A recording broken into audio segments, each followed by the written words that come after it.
morning everyone. Last lecture was started discussion about vector. तो vector का मतलब क्या होता है? What is meant by vector? Vector quantity किसको बोलेंगे? Which requires magnitude as well as direction for its complete representation. But इतना होके वो vector बनेगी क्या? उसके लिए और एक कंडीशन होगी. It must follow laws of vector algebra. ठीक है? जो वेक्टर के अलजेब्रा के लॉ हम पढ़ रहे हैं वो भी अगर फॉलो हो रहे हैं तो इसका मतलब given quantity will become as a vector quantity. ठीक है. और एग्जांपल क्या है वेक्टर क्वांटिटी के? Force, velocity, acceleration, displacement, then momentum, linear momentum, angular momentum, then ETC. है ना. उसके बाद में स्केलर. क्या होता है स्केलर क्वांटिटी? मतलब are called as scalar quantities. Example उसके mass, length, time, temperature, speed, distance, work, power. Power का है स्केलर के वेक्टर है. पावर स्केलर के वेक्टर है. पायल स्केलर क्वांटिटी. ठीक है. उसके बाद में हमने बेसिक इंट्रोडक्शन देखा था जिसमें parallel vector, anti parallel vector, equal vector, negative vector, then null vector and सबसे इंपॉर्टेंट था क्या होता है यूनिट वेक्टर? मतलब vector having single magnitude in particular direction. जैसे कि हमने आई कैप अगर लिख दिया तो उसका मतलब क्या होगा? गिवन क्वांटिटी एक्ट हो रही है अलोंग एक्स एक्सिस. अगर जे कैप लिख दिया तो एंड के कैप लिख दिया तो. ठीक है. तो किसी भी वेक्टर को रिप्रेजेंट करने के लिए हम क्या करते हैं वहां पे? जैसे कि 2i cap minus 4j cap plus 3k cap. तो ये यूनिट वेक्टर का आगे से यूज करेंगे. ठीक है. जिसमें आई कैप का मतलब गिवन वेक्टर का एक्स कोऑर्डिनेट हो गया 2, वाई कोऑर्डिनेट हो गया -4, जेड कोऑर्डिनेट हो गया. अगर इस वेक्टर का हमें मैग्नीट्यूड कैलकुलेट करना है तो क्या प्रोसेस होती है?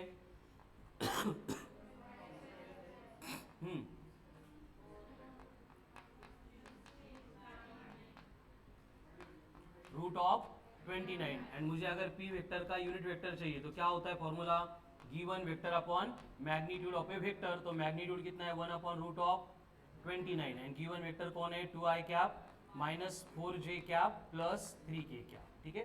इस तरह से हम यूनिट वेक्टर फाइंड करते हैं. ठीक है. Now tell me unit vector for Q vector. 2i cap minus j cap plus 4k cap. इसका यूनिट वेक्टर चाहिए.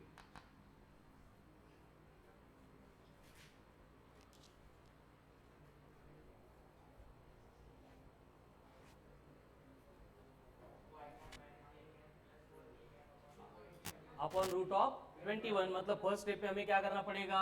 ये फॉर्मूला होता है Q vector upon mod of Q. तो मॉड ऑफ क्यू कितना बनेगा? स्क्वायर रूट में आई कैप के साथ है उसका स्क्वायर मतलब 4 -1 का स्क्वायर प्लस 4 का स्क्वायर 16. कितना आ रहा है? Root of 21. मतलब क्यू कैप बनेगा 1 upon root of 21 into 2i cap minus J cap plus 4k cap.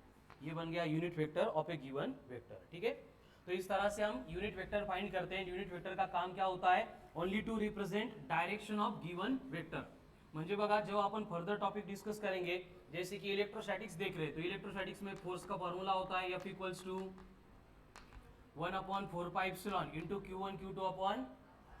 And इसको अगर वेक्टर बनाना है, वेक्टर रिप्रेजेंट करना है तो हम बस क्या करेंगे? F के ऊपर एरो ड्रॉ करेंगे एंड इसको मल्टीप्लाई करेंगे with unit vector of R. तो ये बन गई वेक्टर क्वांटिटी. कैसे? देखो आर कैप का मैग्नीट्यूड कितना है? यूनिट वेक्टर है मतलब तो 1 इंटू एनीथिंग एनीथिंग. मतलब ये जो वैल्यू है 1 upon 4 pi epsilon Q1 Q2 upon R square ये सेम है. इसमें कोई चेंज नहीं हुआ है. बस इसको क्या है? क्या है इसको? कैप है. Very good.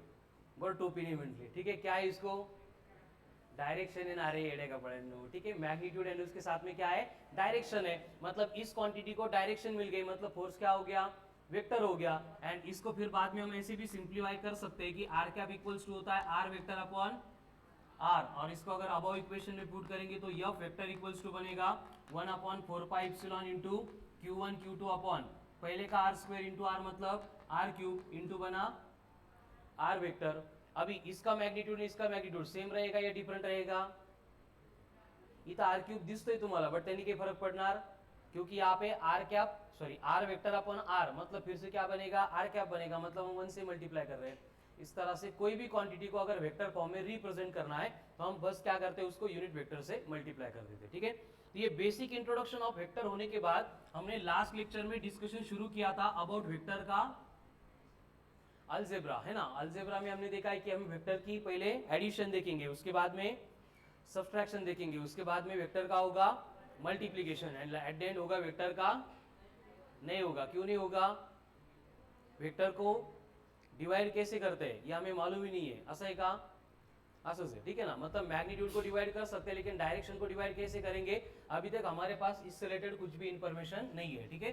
तो हमने डिस्कशन शुरू किया था अबाउट वेक्टर की एडिशन, और एडिशन करते टाइम पहला ही स्टेटमेंट था हमारा गाय म्हशी वाला, है ना। Vectors of the same type can only be added, ठीक है। और उसमें हमने देखा था कि वेक्टर के एडिशन के बाद में जो न्यू वेक्टर मिलता है उसको बोला जाता है resultant of a given vector. तो रिजल्टेंट का मतलब क्या था? एडिशन नहीं, रिजल्टेंट को क्या लिखा था? Very good, a new vector which represents combine effect of given vectors in magnitude as well as. जिस वेक्टर की अपन एडिशन कर रहे हैं उन सबका कंबाइन इफेक्ट रिप्रेजेंट करने के लिए हमें एक सिंगल वेक्टर मिलता है और उसी को अपन क्या कंसीडर करते हैं as a resultant of a given vector, ठीक है। और ये रिजल्टेंट फाइंड करने के लिए हमने एडिशन के बेसिक दो प्रोसेस देखी थी। फर्स्ट वन थी ग्राफिकल प्रोसेस, सेकंड वन थी एनालिटिकल और मैथमेटिकल प्रोसेस। ग्राफिकल मेथड्स में कौन सी मेथड थी? पहले ट्रायंगल ऑफ वेक्टर एडिशन, अरे कालच झालं हे, ठीक है। फर्स्ट कौन सी थी? Triangle of vector addition. क्या था ट्रायंगल ऑफ वेक्टर एडिशन? बोलो।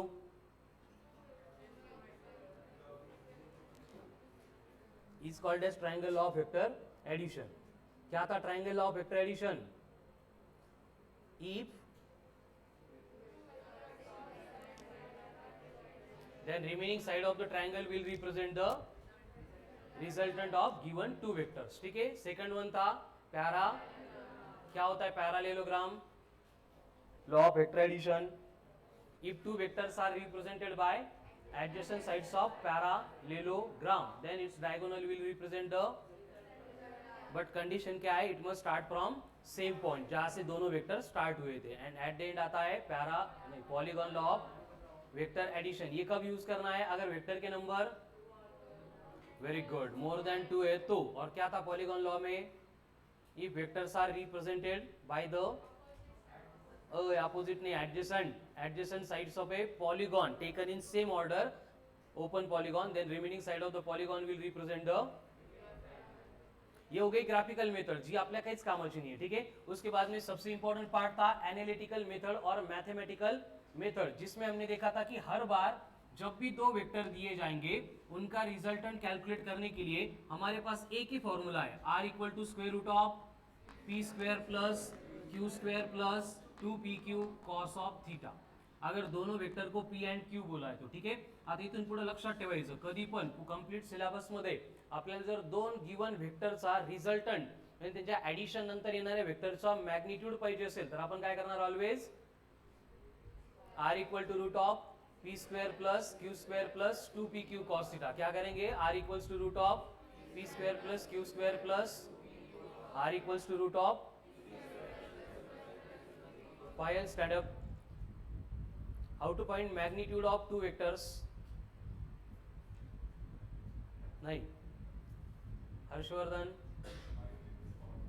पढ़ बाय यूजिंग दिस फॉर्म्युला। मी क्वेश्चन काय विचारला तो महत्वाचा आहे, शिकारी अलग उड़ून जायचं असं नहीं करायचं, ठीक है। How to find magnitude of two vectors? Vector का मैग्नीट्यूड कैसे फाइंड करेंगे? स्क्वायर रूट में आईजे के जो कोएफिशिएंट है उनके स्क्वायर करके एडिशन करने की, ठीक है। एंड दो वेक्टर का रिजल्टेंट का अगर मैग्नीट्यूड चाहिए तो उसके लिए ये फॉर्मूला है, कळालं ना। मैग्नीट्यूड ऑफ वेक्टर फाइंड करने के लिए तेच पहिले सांगितलं होते, रूट ऑफ आई का कोएफिशिएंट का स्क्वायर प्लस जे का कोएफिशिएंट का स्क्वायर प्लस, कळालं ना। एंड उन दोनों का जो रिजल्टेंट होगा उसका magnitude given by root of P square plus Q square plus 2pq cos of theta. फिर से दो वेक्टर का रिजल्टेंट चाहिए, उसके लिए हमारे पास एक ही फॉर्मूला है पूरे सिलेबस में, r equal to square root of P square plus Q square plus 2pq square root of P square plus कळालं ना? म्हणजे याला जेवढं चांगलं प्रिपेअर करता येईल, जेवढ्या वेळा प्रोनाऊन्स करता येईल तेवढ्या वेळा प्रोनाऊन्स करा, कारण याच्यानंतर प्रत्येक टॉपिकमध्ये, प्रत्येक टॉपिकच्या प्रत्येक कंसेप्ट मध्ये आपल्याला हा फॉर्मूला यूज करायचा है. ठीक है, दो वेक्टर क्वांटिटी. अभी इस टॉपिक में हम सिर्फ वेक्टर बोलेंगे, लेकिन जैसे टॉपिक चेंज होगा फिर वहां पे एक्चुअल में वेक्टर क्वांटिटी आएगी. जैसे आगे हमें मोशन इन ए प्लेन पढ़ना है, तो मोशन इन ए प्लेन में क्या करना है, हमें काइनेमेटिक्स की 3 टर्म्स पढ़नी है. पहले कौन होगा, डिस्प्लेसमेंट, उसके बाद में velocity and at the end acceleration. तो मोशन इन ए प्लेन में जब भी वेक्टर की बात चलेगी तो वहां पे वेक्टर मतलब डिस्प्लेसमेंट वेक्टर होगा, वेक्टर मतलब वेलोसिटी वेक्टर होगा, वेक्टर मतलब, वेरी गुड, एक्सेलरेशन वेक्टर होगा. ठीक है, हर बार उसका अगर मैग्नीट्यूड कैलकुलेट करना है रिजल्टेंट का, तो हमारे पास एक ही फॉर्मूला है, r equals to root of. आगे जाएंगे तो हमें फोर्स पढ़ना पड़ेगा, एनलेम में, वर्क और एनर्जी में, ग्रेविटेशन में, रोटेशनल मोशन में. तो वहां पे दो फोर्सेस का रिजल्टेंट अगर कैलकुलेट करना है, force is A vector quantity, तो हमारे पास कौन सा फॉर्मूला है, फिर से r equals to root of P square plus Q square plus 2pq cos of theta. उसके बाद में हमें आगे और एनर्जी को पढ़ना है, तो दो एनर्जी दी जाएगी, उसका रिजल्टेंट कैलकुलेट करना है, तो फिर से क्या करना पड़ेगा हमें, रूट ऑफ, सगळी शिकारी आली की उडून जाणारीच आहे. ठीक आहे, एनर्जी जे स्केलर क्वांटिटी थी, तो याची काही गरजच नहीं है, थोड़ा डोको वापरत जाना बाळांनो. ठीक है, उसके बाद में आगे आपको बोला जाएगा कि टॉर्क है, दो टॉर्क एक्ट हो रहे हैं और उसका रिजल्टेंट टॉर्क चाहिए, तो फिर से कौन सा फॉर्मूला यूज होगा, R equal to root of P square plus Q square plus 2pq cos theta. होईल का, होईल, कारण torque is A vector quantity. कळालं? तो बोलो फिर से, R equal to root of P square plus Q square plus 2pq cos of theta. R equals to root of, हे डोक्यात दिवसभर हेच फिरलं पाहिजे, कोणी बोलताना पण आपल्याला तेच ऐकायला आलं पाहिजे. R equal to root of p square plus q square plus 2pq cos of theta, where p is the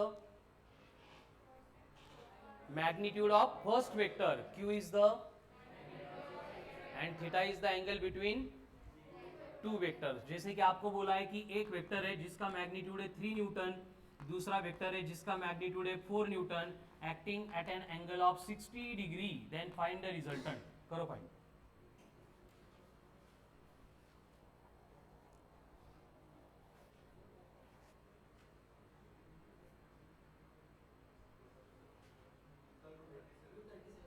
root of 37 कैसे, देखो cos थीटा 60 है, cos 60 कितना है 1/2, तो 2n 1/2 कैंसिल होंगे, तो रूट में क्या बचा, ओनली 3 स्क्वायर 9, 4 स्क्वायर 16, 4 इंटू 3 मतलब 12, तो ये आएगा रूट ऑफ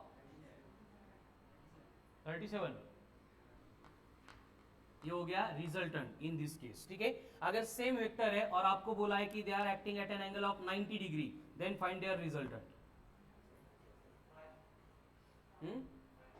5, वेरी गुड. कैसे, 90 है, cos 90 0, तो ये पूरी टर्म 0 बनेगी, क्या बचेगा बस, रूट ऑफ 3 स्क्वायर 9, 4 स्क्वायर 16, मतलब रूट ऑफ 25. रूट ऑफ 25 कितना होता है, 5 होता है. सेम कंडीशन है और आपको बोला है कि they are acting at an angle 0 degree. अब 0 डिग्री से एक्ट हो रहे हैं, इसका मतलब क्या हो गया,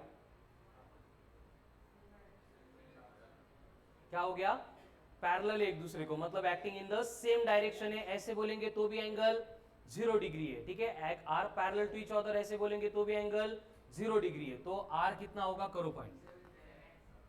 कैसे, cos 0 कितना है 1, तो यहाँ पे 1 इंटू 2pq मतलब 2pq, यानी p square plus Q square plus 2pq. ये किसका एक्सपेंशन है, p प्लस क्यू का होल स्क्वायर का expansion. Square square root cancel होगा, यानी r इक्वल्स टू डायरेक्ट बनेगा p प्लस क्यू, 4 प्लस 3 मतलब 7. अगर आपको बोला है कि थीटा 180 डिग्री है, तो फाइंड करो रिजल्टेंट कितना होगा. कैसे आएगा 1, cos 180 कितना है माइनस ऑफ 1, cos 180 अगर -1 है तो माइनस ऑफ 2pq हो जाएगा, मतलब किसका एक्सपेंशन बनेगा, p माइनस क्यू का whole square. Square square root cancel होकर रिजल्टेंट का फॉर्मूला बनेगा फिर से p माइनस क्यू. अभी 4 माइनस 3 मतलब क्या आ रहा है 1 न्यूटन. ठीक है, देन नेक्स्ट, अगर आपको बोला है कि थीटा जो है 135 डिग्री है,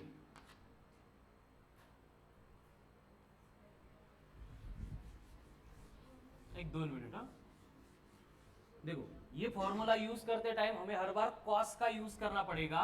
तो आपको ये टेबल 9-10 पासून शिकवला आहे, बट सगळ्यांना खूप चांगला आठवतोय, त्यामुळे मी परत लिहून देतोय. ठीक आहे, ये 60 है, ये 90 है, cos 0 cos 30 होता है √3/2, बट हम उसको क्या करते हैं 0.86 बोलते हैं, म्हणजे कॅल्क्युलेशनला थोडं सोपं जातं. 45 cos 45 1/√2, बट ये 1/√2 को हम रिप्लेस करते हैं बाय 0.7. cos 60 मतलब 1/2 मतलब बनेगा 0.5, एंड cos 90 कितना है 0 है. उसके बाद में ये वैल्यूज भी याद करो. cos 0 90 180 270 360. अब 0 का मतलब 0 है, 90 का मतलब π/2 है, 80 का मतलब 270 मतलब क्या होगा, एंड 360 का मतलब, इनकी वैल्यूज क्या होती देखो. cos 0 1 आता लिहिलंय ना, cos 90 cos 180 270.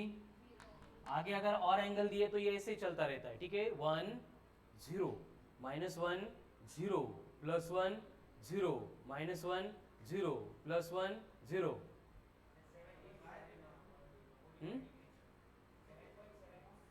Very good, 7.7 Newton. ये हो गया रिझल्टंट. एक्सलंट. ठीक आहे, आता हे तर ऑलमोस्ट माहिती होतं, नसेल माहिती तरी पण एकदम सोपं आहे, बरोबर आहे. बट आता मी एंगल दिला 135, ऐसे अगर एंगल देंगे तो उस केस में आपको एक रिलेशन याद रखना है. देखो, अगर एंगल यानी थीटा जो दिया है वो अगर 90 से बड़ा है एंड 180 से छोटा है, ये कळतं का, 90 से बड़ा एंड 180 से छोटा है, मतलब जैसे एंगल बोला 120 डिग्री है, मतलब क्या हो गया, वो 90 से बड़ा 180 से छोटा हो गया. अगर बोला 135 है तो वेरी गुड. अगर 150 बोला तो कळतं ना, 90 से बड़ा है 180 से छोटा है. 170 बोला तो वेरी गुड, एक्सलेंट. ठीक है, अगर इस तरह की कंडीशन दी है तो हमें क्या करना पड़ता है, इस एंगल के फॉर्मेट की वैल्यू हमें मालूम नहीं होती तो उसको यहाँ पे 0 to 90 में कन्वर्ट करना पड़ता है. और इसलिए आपके ट्रिग्नोमेट्री में अलाइड एंगल के फॉर्मूलेज होते हैं जिनमें रूल है कि अगर cos of π/2 plus minus theta है तो वो रिप्लेस होता है बाय साइन थीटा, या फिर cos of pi plus minus theta है तो ये रिप्लेस होता है बाय cos थीटा. बट अपन एक ही फॉर्मेट फॉलो करते हैं, एक तो π/2 प्लस करो नहीं तो पाई माइनस करो. कसं, आता इकडे लक्ष द्या. फॉर एग्जाम्पल आपको बोला है कि थीटा है 120 डिग्री, लेकिन cos 120 की वैल्यू हमें मालूम नहीं है, तो हम इसको दो पार्ट में लिख सकते हैं. याला एक तर आपण असं पण लिहू शकतो 90 + 30. कळतं का हे 90 + 30, समजलं ना, म्हणजे थीटाची वैल्यू अपन चेंज केली का नहीं. अब 90 का मतलब क्या होता है, π/2, वार है 0, क्या होता है π/2 होता है, मतलब ये बना cos ऑफ π/2 प्लस थीटा, और cos ऑफ π/2 प्लस थीटा उसकी वैल्यू कितनी है, साइन थीटा है. क्लियर है, तो ये बनता है साइन थीटा. या फिर असं लिहायचं जीवावर आलं तर आपण याला काय करणार, cos of pi minus theta लिहिणार. ठीक है, अब 120 है तो उसको 180 माइनस कितना लिखना पड़ेगा, फिर 120 आएगा 60. एक्सलेंट. तो ये लिख सकते हैं हम cos ऑफ पाई माइनस 60, तो ये बनेगा डायरेक्टली cos ऑफ 60. बट हे असं करत असताना होतं काय, क्वाड्रंट होते, यहाँ पे 0 है, यहाँ पे 90 है, यहाँ पे 180 है, यहाँ पे 270 है, यहाँ पे फिर से 360 है. ठीक है, तो गिवन एंगल जो आपको स्टार्ट में दिया था, तो अगर 0 से लेके 90 तक है तो इसका मतलब यहाँ पे जितने भी ट्रिग्नोमेट्रिक रेशियोज होंगे ऑल आर पॉजिटिव. ठीक है, लेकिन एंगल अगर थीटा से मतलब 90 से बड़ा है एंड 180 तक है तो वहां पे सिर्फ क्या होता है, साइन पॉजिटिव. ठीक है, साइन पॉजिटिव, साइन को छोड़ के सारे एंगल्स क्या रहेंगे, यानी कि देखो अभी 120 फाइंड करना था हमें, किसका, कॉस का. अब 120 कौन से क्वाड्रेंट में आता है, फर्स्ट क्वाड्रेंट में या सेकंड क्वाड्रेंट में, तो सेकंड क्वाड्रेंट में कॉस पॉजिटिव या नेगेटिव है, इसका मतलब यहाँ पे जो वैल्यू आएगी वो क्या रहेगी, यहाँ पे जो वैल्यू आएगी वो क्या रहेगी. ठीक है, उसके बाद में थर्ड क्वाड्रेंट लागत नहीं आपल्याला, बट वहां पे कौन होता है, एंड एट द एंड असं काहीतरी असतं ना, all student take copy, add sugar in the copy, हां असं काहीतरी बनवलेलं असतं. तर ऑल नहीं, ठीक है, हाँ all positive, sine positive, tan positive, cos positive. But ये टेन कॉस की हमें रिक्वायरमेंट नहीं होती है मैक्सिमम टाइम्स, बट ये वरचा पार्ट आपल्यासाठी खूप इंपॉर्टेंट है. क्लियर है, तो अब बोलो कॉस ऑफ 120 कितना होगा, यहाँ पे हमने इसको π/2 + 30 लिखा है, मतलब ये साइन कौन सा होगा, 30 होगा. अब साइन 30 कितना होता है 1/2, बट ये निगेटिव था इसलिए बनेगा -1/2। सेम वे cos 60 कितना होता है 1/2 होता है, यहाँ पे माइनस था इसलिए -1/2, म्हणजे इकडनं जा नाही तर तिकडनं जा, you will get same answer. फक्त रूल का है, अगर π/2 प्लस थीटा इस फॉर्मेट में कन्वर्ट कर रहे हैं तो साइन का कॉस होगा एंड कॉस का साइन होगा, लेकिन अगर पाई माइनस थीटा के फॉर्म में कन्वर्ट कर रहे हैं तो साइन का साइन रहेगा, कॉस का परत एकदा। हे बघा आपण काय करणार आहे, अगर एंगल लिहू नका गडबड नाही आहे, ठीक आहे, पहिले समजावून घ्या। अगर एंगल गिवन है which is greater then 90 degree, तो 90 के बाद में मतलब 90 के बियॉन्ड की व्हॅल्यू हमें मालूम नाही आहे, कारण 10वी पर्यंत आपल्याला हाच टेबल शिकवलाय, बरोबर आहे। आता पुढच्या व्हॅल्यू पाठ करून आपल्याला कन्फ्युजन वाढवायचं नाही, म्हणून आपण काय करणार, जो भी ट्रिग्नोमेट्रिक फंक्शन दिए जाते हैं उसका एंगल 90 के बिलो लेके आने के लिए सिंप्लीफिकेशन करने वाले हैं, और उसमें दो ही कंडीशन है, जो 90 से बड़ा होगा एंड 180 से छोटा होगा तो उसको हम एक तो 90 प्लस लिख सकते हैं, नहीं तो 180 माइनस लिख सकते हैं। तो उसमें रूल क्या है कि अगर 90 प्लस थीटा लिखेंगे तो वो साइन थीटा बनेगा, अगर pi minus theta 180 minus theta लिखेंगे तो साइन का कॉस चेंज नहीं होगा, कॉस है तो कॉस रहेगा, साइन है तो साइन रहेगा, कळालं ना। अब उसमें कंडीशन क्या है, बस अगर फर्स्ट क्वाड्रंट में 0 to 90 होता तो सगळेच पॉझिटिव्ह आहे, बट अगर 90 to 180 आहे तो साइन छोड़ के हमें आपल्याला फक्त कॉसच लागतो, बाकी टॅन कॉट आपल्याला यूजच नाही करायची। याचा अर्थ इथं कॉस काय येणार, ऑलवेज निगेटिव्ह येणार, मतलब कॉस ऑफ 135 अगर हमें फाइंड करना है उसकी वैल्यू निगेटिव आएगी, ये तो पहले कंफर्म है। अगर cos 160 फाइंड करना है तो उसकी वैल्यू भी, cos 100 फाइंड करना है उसकी वैल्यू भी, अगर cos 175 फाइंड करना है तो भी उसकी वैल्यू निगेटिव रहेगी, ये क्लियर है। अब कन्वर्जन करना है, बस हे लिहून घेता का एकदा, हे खूप महत्वाचं आहे बेटा, भरपूर टॉपिक मध्ये रिक्वायर्ड आहे आणि या फॉर्म्युला यूज करण्यात लागणारच आहे आपल्याला।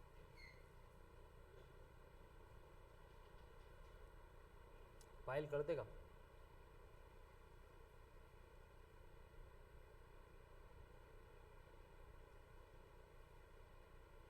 आता आहे का देवेश, 11th ला आहे।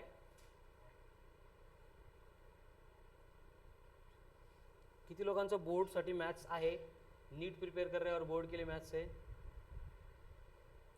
ते कॉलेजमध्येच ठेवलंय का फक्त, नाही केलं तरी पण चालेल, कारण बोर्डला जेवढं मॅथ्स लागतं तेवढं तर आपण फिजिक्समध्ये स्टडीज करणार आहे।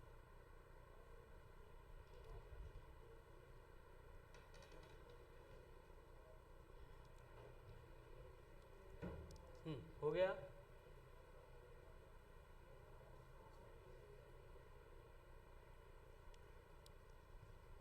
शुभम मास्क लावून बडबड केली म्हणजे मला कळणार नाही असं नाहीये,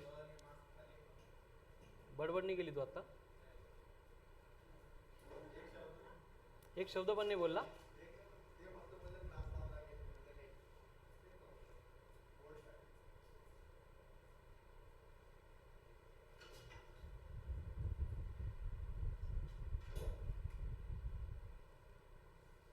चलो हो गया,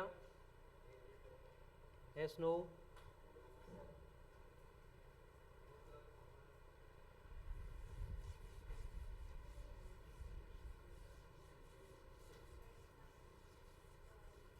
खुशी cos 60, stand up, cos 60 1 by, आत्ता लिहिलं बोर्डवर मी, तू नोटबुक मध्ये पण लिहिलं, डोकं कुठं आहे, बर्थडे म्हणून आठवत नाही आज काही, sit down. Supriya 1/2, very good. Ishwari नहीं, दूसरा क्वेश्चन ना, cos 45 1/√2, Shantanu cos 120 -1/2, Devesh cos 135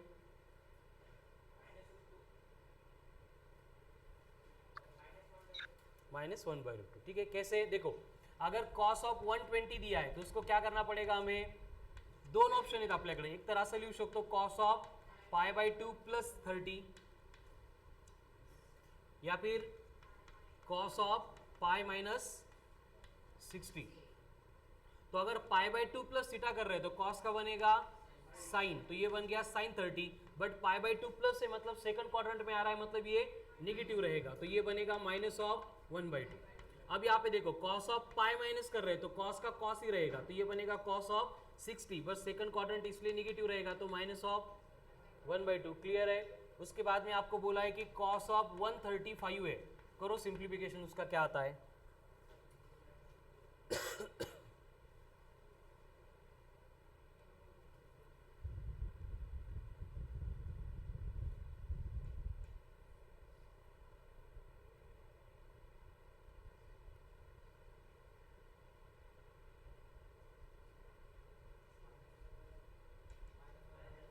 very good.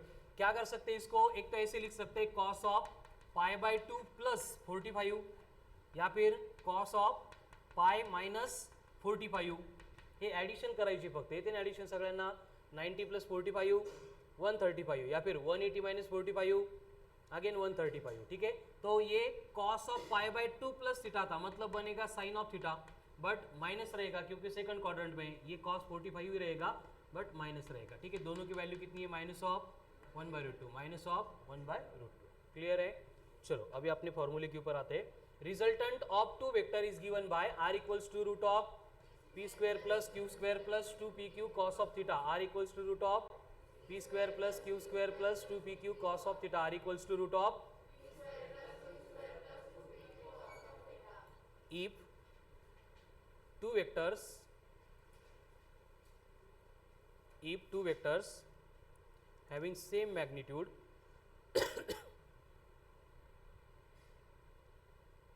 if two vectors having same magnitude and their resultant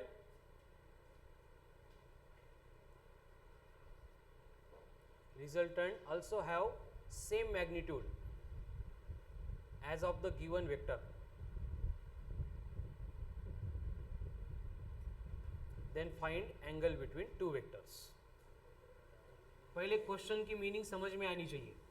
आपको दो वेक्टर दिए, जो दोनों वेक्टर दिए उनका मैग्नीट्यूड सेम है और उनके मैग्नीट्यूड के साथ साथ उनका जो रिजल्टेंट है उसका भी मैग्नीट्यूड उसके सिमिलर है। इसका मतलब आपको बोला है कि जो P था वो इक्वल टू Q है एंड वही इक्वल्स टू R है, तो उसके मतलब P एंड Q के बिटवीन का एंगल कितना होगा ये हमें फाइंड करना है, ठीक है। करो सॉल्व।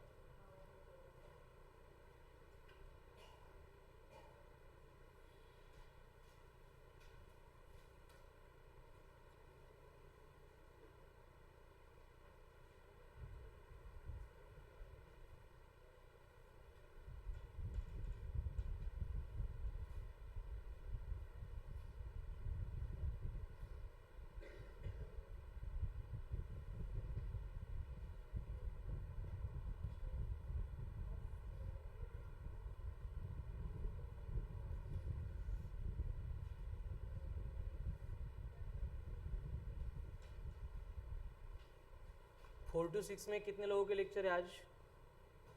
4 to 6 में अदर लेक्चर है।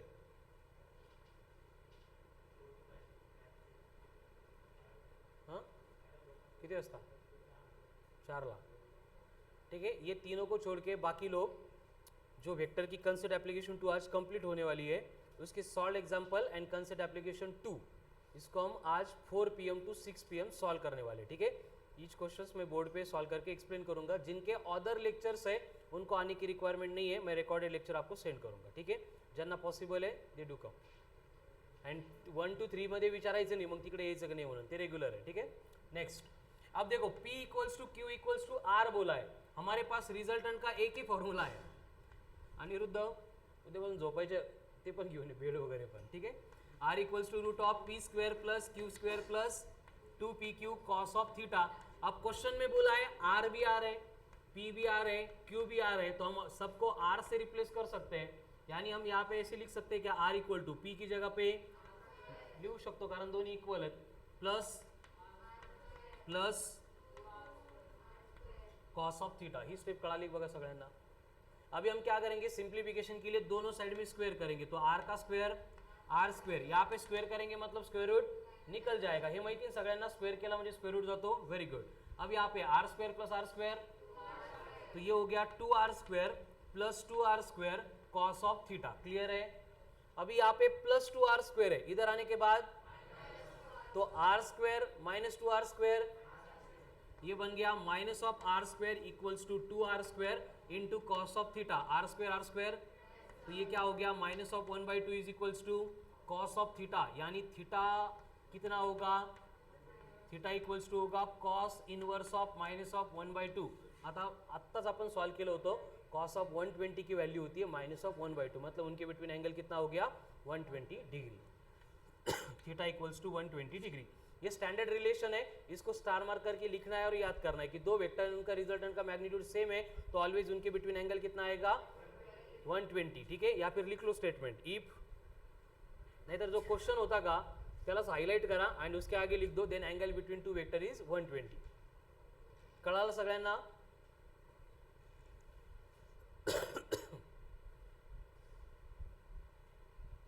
नेक्स्ट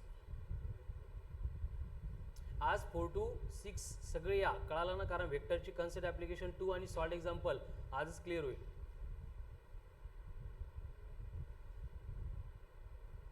आणि मग 6 वाजता खुशीचा बर्थडे येतो, पार्टी पण देणार आहे सगळ्यांना.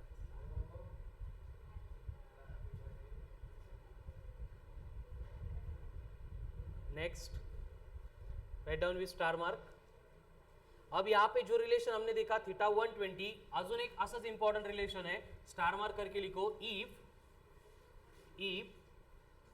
Magnitude of two vectors is same, if magnitude of two vectors is same, then their resultant is given by. अगर मैग्नीट्यूड सेम है तो उसका रिजल्टेंट हमें कैलकुलेट करने के लिए बेसिक फॉर्मूला भी यूज कर सकते हैं, लेकिन अभी जो शॉर्टकट बोलूंगा मैं वो याद हो गया तो थोड़ा जल्दी आंसर आएगा. ठीक हो, दोनों का मैग्नीट्यूड सेम है, इसका मतलब P and Q both are equal. उसको थोड़ी देर के लिए मैं F बोल देता हूं, यानी R का फॉर्मूला क्या होगा? रिजल्टेंट का root of F square plus F square plus 2F square cos of theta. अब क्या होगा? R equals to root of F square plus F square 2F square plus 2F square cos of theta. अब R equals to दोनों में से क्या होगा? काय कॉमन? 2F स्क्वायर कॉमन, क्या बचा? Very good, 1 plus cos theta. Devesh 1 plus cos theta. अजून कोण आहे मॅथ्स वाला? यशवंत 1 प्लस कॉस थीटा माहिती आहे?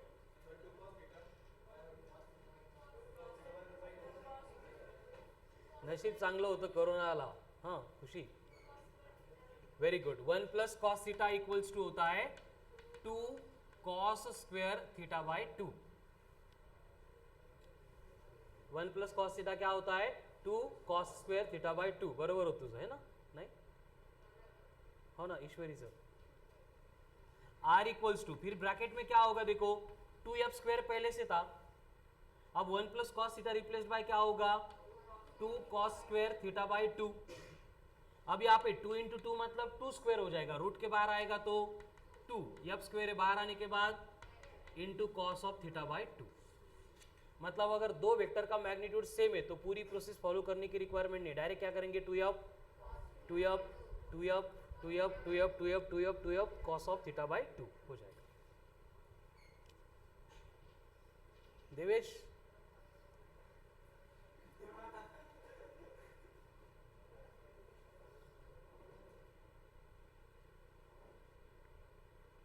आता मन सर ते फिजिक्सच एवढं करतो, मॅथ्सला वेळच नाही भेटत म्हणून है ना. बायोत कमी मार्क्स पडले की मला येऊन तेच रिझन सांगतो, सर ते फिजिक्स जास्त करतोय त्यामुळे बायोकडे लक्षच नाही आहे. R इक्वल्स टू क्या हो गया? 2F cos of theta by 2. And और एक इंपॉर्टेंट पॉइंट उसके बाद में लिखो with star mark. Then resultant of two vectors, resultant of two vectors, resultant of two vectors will bisect the given vectors. Bisect मतलब टू इक्वल पार्ट में वो divide करेगा. किसको? एंगल को. In between two given vectors, मतलब alpha की value कितनी रहेगी? Theta by 2. यानी कि अगर हमें दिया जा रहा है कि पहला 20 न्यूटन यहाँ पे एक्ट हो रहा है, दूसरा 20 न्यूटन यहाँ पे एक्ट हो रहा है, तो इनका रिजल्टेंट कितना होगा और कितने एंगल से एक्ट होगा?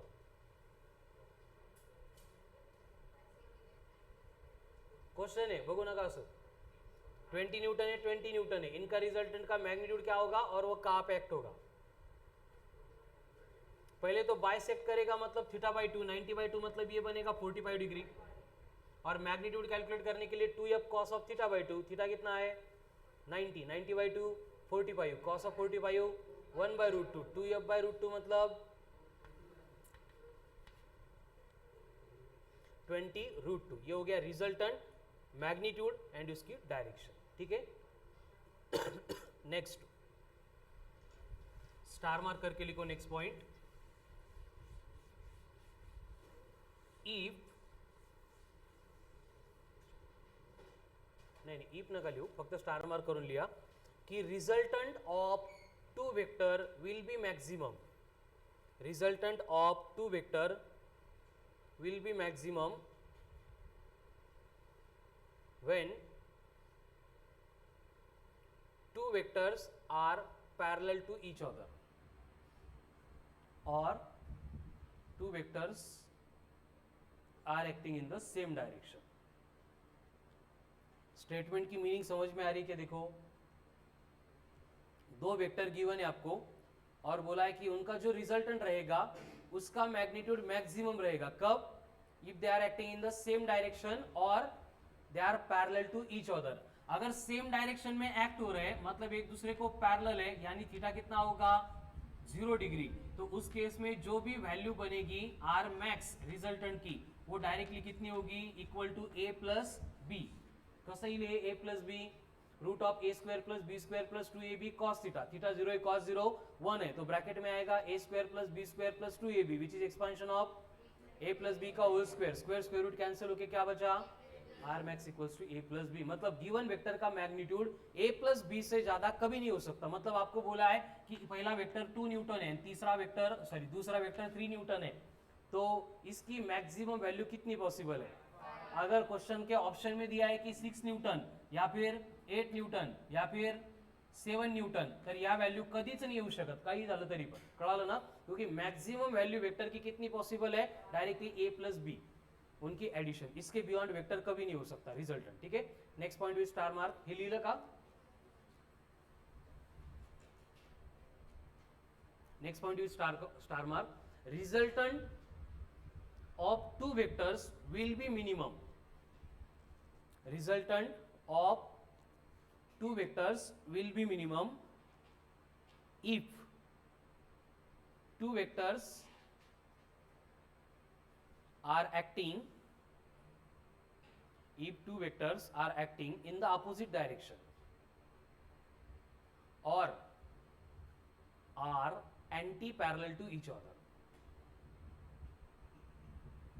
or are anti-parallel to each other.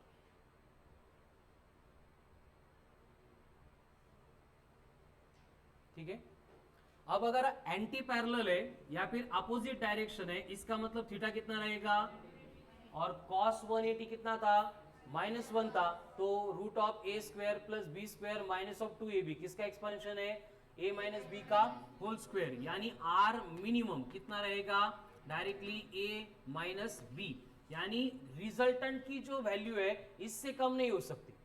समझ में आ रहा है ना? जैसे यहाँ पे एक 3 है एक 2 है, तो मिनिमम कितनी वैल्यू पॉसिबल है? 1 न्यूटन. अगर आपको बोला है कि 0.5 है तो पॉसिबल है क्या?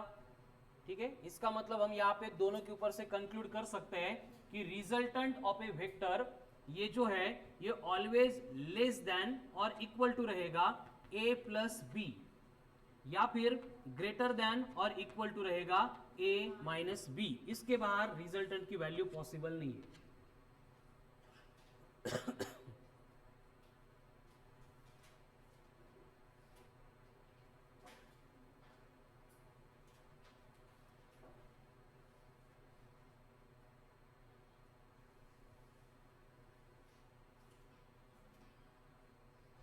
हे काय लिहिलं? क्लियर होतंय का? ए प्लस बी से बड़ा नहीं होगा और ए माइनस बी से छोटा नहीं होगा, उसके इन बिटवीन रहेगा. ठीक है, एंड अगर दो वेक्टर एक दूसरे को परपेंडिकुलर है तो थीटा बनेगा 90 डिग्री. थीटा 90 है तो रिजल्टेंट कितना होगा? Root of A square plus B square. बस इतना ही होगा. ठीक है, तो स्टार मार्क करके ये भी पॉइंट ऐड कर दो. If two vectors are perpendicular to each other then resultant is root of A square plus B square.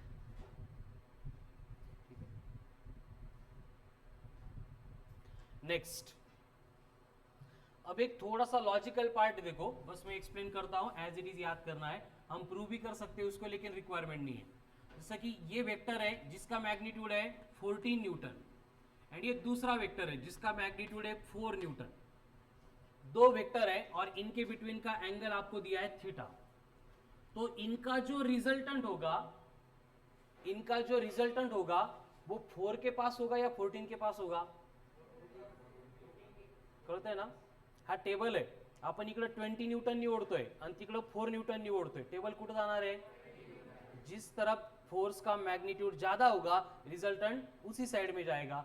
इसका मतलब ये रिजल्टेंट कहीं पे भी अगर एक्ट हो रहा है, यहाँ पे एंगल बीटा दिया है, यहाँ पे एंगल आपको अल्फा दिया है, एंड इस वेक्टर को ए बोला है, इस वेक्टर को बी बोला है. तो इसके ऊपर से हम क्या कंडीशन लिख सकते हैं कि अगर ए ग्रेटर देन बी है तो इसका मतलब क्या होगा? Beta will be greater then alpha होगा. एंड उल्टा केलं तर अगर बी ग्रेटर देन ए हो गया तो अल्फा ग्रेटर देन बीटा हो जाएगा. क्लियर? ते प्रूव्ह पण करू शकतो आपण tan alpha equals to b sine theta आपण a plus b cos theta आणि बट रिक्वायरमेंट नाही, बघून कळतं आपल्याला. ठीक आहे, चलो राइट डाउन.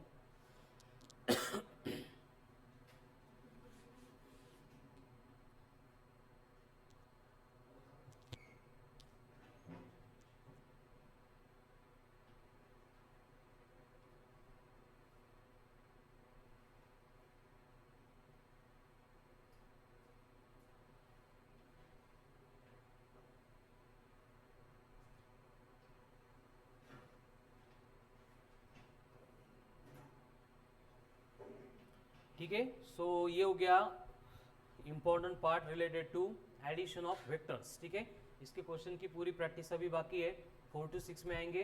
तब पहले मॉड्यूल के सॉल्व एंड अनसॉल्व सॉल्व करेंगे, उसके बाद में एक वर्कशीट भी दूंगा, फिर उसके बाद एडिशन का पार्ट क्लियर हो जाएगा. ठीक है, नेक्स्ट स्टार मार्क करके कुछ पॉइंट लिखने हैं, थियोरेटिकल थियरी क्वेश्चंस में काम में आएंगे. Resultant of given vectors will B zero. Resultant of given vectors will B zero मतलब गिवन वेक्टर का जो रिजल्टेंट होगा वो जीरो कब रहेगा, इसके लिए हमें कंडीशंस देखनी है. अब 1 by 1 पॉइंट लिखना है. फर्स्ट पॉइंट लिखो, फॉर 2 वेक्टर्स. अब बेसिक कंडीशन क्या है? देखो, आपको 2 वेक्टर दिए और 2 वेक्टर का रिजल्टेंट जीरो बनाना है. ये कब पॉसिबल है? पॉसिबल है का? कब पॉसिबल है? मैग्नीट्यूड सेम होगा. Very good. And direction opposite होगी. मतलब फर्स्ट कंडीशन में आपको बोला है कि A vector plus B vector must be zero, यानी कि हम इसको ऐसे भी लिख सकते हैं, A vector is equals to minus of B vector. ये रिप्रेजेंट कर रहा है कि दोनों की डायरेक्शन अपोजिट हो गई. एंड डायरेक्शन छोड़ के सिर्फ मैग्नीट्यूड के बारे में डिस्कस करना है, तो दोनों का मैग्नीट्यूड सेम होना चाहिए. ठीक है, तो क्या लिखेंगे आप? First point with star mark. कुछ लिखा था क्या? For 2 vectors their resultant should be zero or resultant will be zero if resultant will be zero if and only if their magnitude is same. if and only if, हे only if का आणलं असं अजून भारी वाटा म्हणून. ठीक आहे, if and only if अगर उनका मैग्नीट्यूड सेम है तभी रिजल्टेंट जीरो है. मतलब अगर 2 वेक्टर को रिजल्टेंट जीरो बनाना है तो उसके लिए कंडीशन है उनका मैग्नीट्यूड इक्वल चाहिए. अगर मैग्नीट्यूड इक्वल नहीं है तो उनका रिजल्टेंट कभी भी किसी भी कंडीशन में जीरो नहीं होगा. क्लियर है? Next, for more than 2 vectors, for more than 2 vectors, for more than 2 vectors their resultant will be zero. For more than 2 vectors their resultant will be zero. For more than 2 vectors their resultant will be zero if they form closed polygon. If they form closed polygon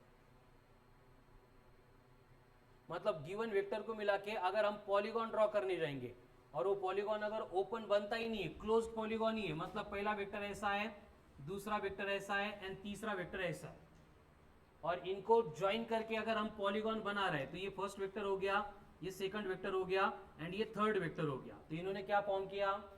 close polygon. तो मुझे अगर इनका resultant draw करना है, जागाच नाही राहिली कुठं, इसका मतलब रिजल्टेंट का मैग्नीट्यूड जीरो है. समझ में आ रहा है ना?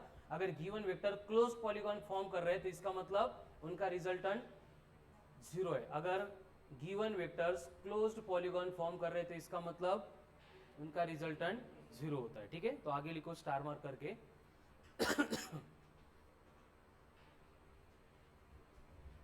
For resultant to be 0,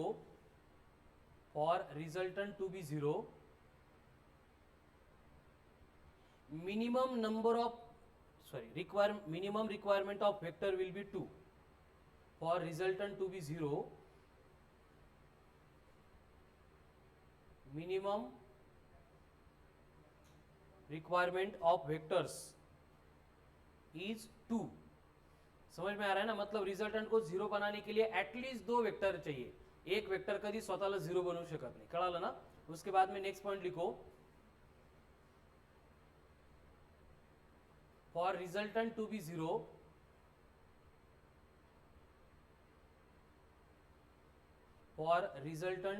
0, vectors having unequal magnitude. ये पहली कंडीशन कब पॉसिबल है? अगर मैग्नीट्यूड सेम है तो। ठीक है, vectors having unequal magnitude and they are coplanar,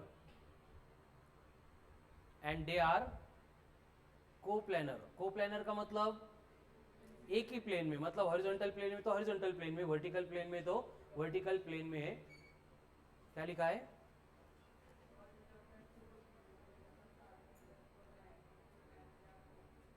minimum requirement will be 3। अगर कोप्लेनर है, मैग्नीट्यूड सेम नहीं है, तो मिनिमम वेक्टर्स कितने लगेंगे रिजल्टेंट को 0 बनाने के लिए? 3 लगेंगे। ठीक है, next point with star mark, same repetition. ठीक है, for resultant of a vector of unequal magnitude to be 0 if they are non coplanar,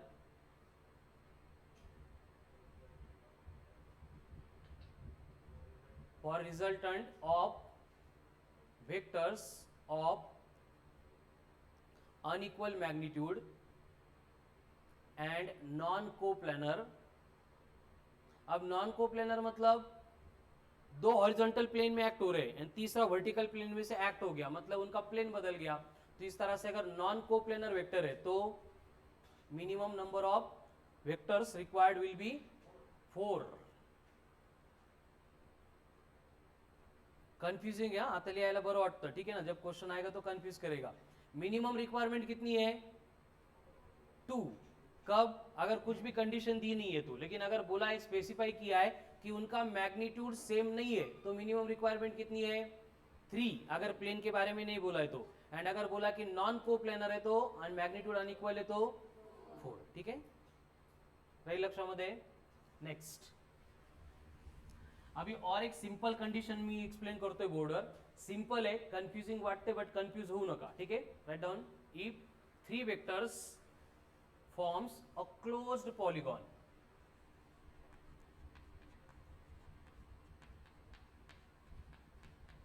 it means, इसका मतलब क्या हो गया? उनका रिजल्टेंट 0 हो गया। लिख लेना अपन, that is A vector plus B vector plus C vector must be equal to 0। अब अगर हम इन तीनों वेक्टर को मिला के एक ट्रायंगल ड्रॉ करेंगे, ये इस तरह से ट्रायंगल ड्रॉ किया हमने, A vector B vector and C vector. अभी क्लोज पॉलीगॉन है, देखो अगर हमने अपोजिट ऑर्डर ली होती मतलब ये रिजल्टंट बनता। असं आहे का? यहाँ पे सेम ऑर्डर में तीनों भी वेक्टर, म्हणजे हा संपल्यावर हा सुरू होतो, हा संपल्यावर हा सुरू होतो, हा संपल्यावर हा सुरू होतो, मतलब एक क्लोज पॉलीगॉन हो गया। तो इनका रिजल्टेंट क्या रहेगा? 0 रहेगा। लेकिन ये कब पॉसिबल है? ये पॉसिबल है ओनली इफ अगर a प्लस बी ये ग्रेटर देन सी है तो, ये b plus c greater than a है तो, and c plus a is greater than b है तो।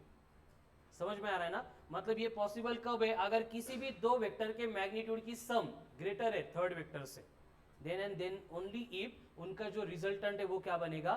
0 बनेगा। कब? अगर ये नॉन कोलिनियर होंगे तो। लेकिन अगर इनको कोलिनियर बनाना है तो उस केस में कंडीशन क्या है? देखो कि अगर ये ए वेक्टर इधर एक्ट हो रहा है तो दूसरे जो वेक्टर होंगे, एक बी वेक्टर होगा एंड दूसरा सी वेक्टर होगा, इन दोनों के एडिशन का मैग्नीट्यूड एग्जैक्टली इक्वल टू कितना लगेगा, तरह से जीरो होना है। करते ना डिफरेंस का है, ये कब एंड ये कब, ठीक है। उसी तरह से देखो, अगर ये वेक्टर यहाँ पे एक्ट हो रहा है, ये बी वेक्टर है, इसको जीरो बनाना है तो पॉसिबिलिटी क्या है कि जो ए वेक्टर होगा एंड जो सी वेक्टर होगा उनका मैग्नीट्यूड मतलब उनकी एडिशन एक्झॅक्टली इक्वल टू, आणि डायरेक्शन जर आपण अपोजिट काढलेले असेल म्हणजे आपण याला असं लिहू शकतो A plus C equals to B, आणि अशीच थर्ड सिच्युएशन काय येईल सांगा,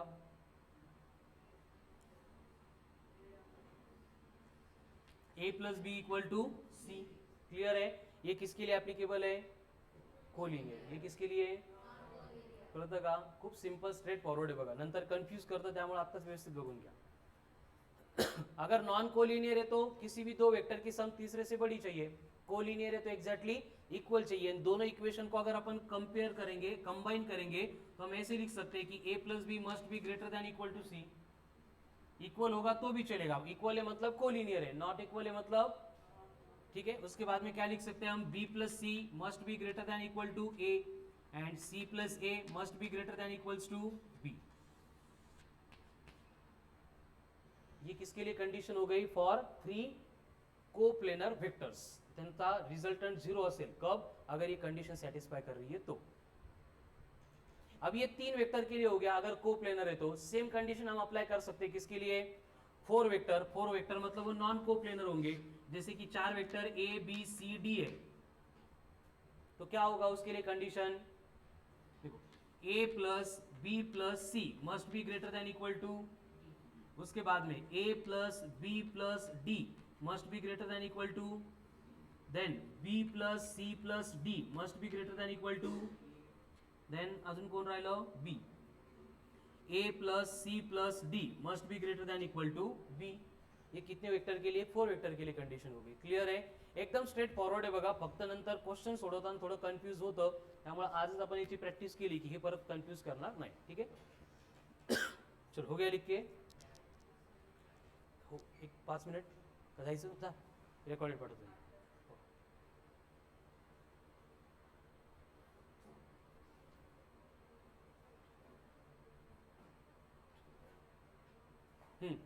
हो गया, लिहून घेऊ नका, फक्त समजावून क्लिअर करा, that is important.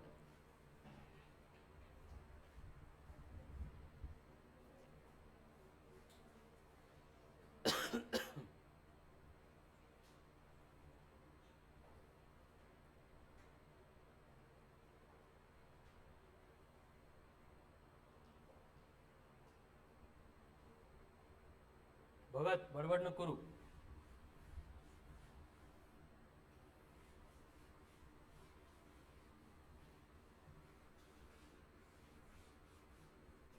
Next star mark करके फिर से, if n number of vectors, if n number of vectors having equal magnitude which are concurrent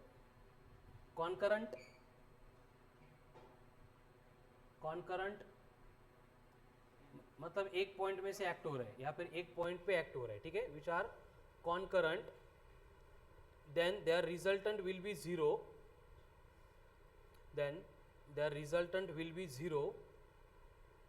if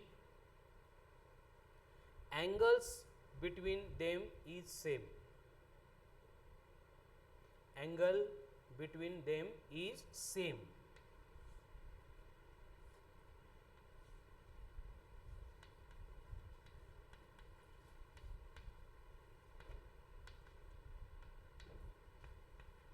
मतलब इस तरह की अगर सिचुएशन है, 3 वेक्टर है जिनका मैग्नीट्यूड सेम है एंड उनके बिटवीन का एंगल भी अगर सेम है, तो इसका मतलब इनका रिजल्टेंट क्या होगा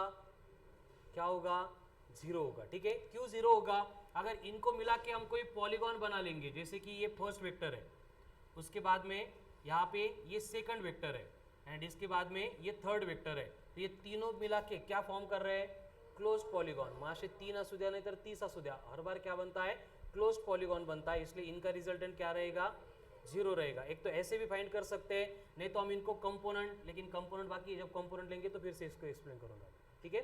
तो इसके लिए कंडीशन बनती है कि हमें क्वेश्चन आता है कि अगर ऐसे नंबर ऑफ वेक्टर्स है जिनका मैग्नीट्यूड इक्वल है और उनका रिजल्टेंट 0 है, तो उस केस में उनके बिटवीन एंगल कितना होगा, तो वो अगर हमें फाइंड करना है तो उसके लिए फॉर्मूला होता है theta equals to 360 by n. मतलब आपको अगर बोला है, सुनो पहले, आपको अगर बोला है कि दो वेक्टर है जिनका मैग्नीट्यूड इक्वल है, जिनका मैग्नीट्यूड इक्वल है एंड रिजल्टेंट 0 है, तो दो वेक्टर के बिटवीन एंगल कितना होगा, वेक्टर कितने है, 2 है, तो 360 अपॉन 2 मतलब 180, एक मतलब इधर एक्ट हो रहा है तो दूसरा इधर एक्ट हो रहा है, मैग्नीट्यूड इक्वल है, अपोजिट डायरेक्शन हो गई, मतलब रिजल्टेंट विल बी 0। अगर ऐसे बोलेगी कि 4 वेक्टर है, मैग्नीट्यूड इक्वल है, रिजल्टेंट 0 है, तो उनके बिटवीन एंगल कितना होगा, 360 बाई 4 90, 89 बेटा 90, कहा लो। ऐसे अगर बोलेंगे कि 12 नंबर ऑफ वेक्टर्स है जिनका मैग्नीट्यूड सेम है, रिजल्टेंट 0 है, तो कहा लो, ठीक है। So this is all about addition of vectors, all about addition of vectors. Clear आहे, 4 ते 6 पॉसिबल आहे सगळ्यांना, कोणाला नाही म्हटलं, नाही ज्यांचे लेक्चर्स आहेत त्यांच्यासाठी मी रेकॉर्डिंग पाठवतो, कळालं ना, आता तेवढं थोडी ॲडजस्टमेंट करावी लागेल, लेक्चर मिस नाही करायची कुठल्याच कंडिशनमध्ये, ठीक आहे ना। काय करायचं आज आपल्याला, सॉल्ड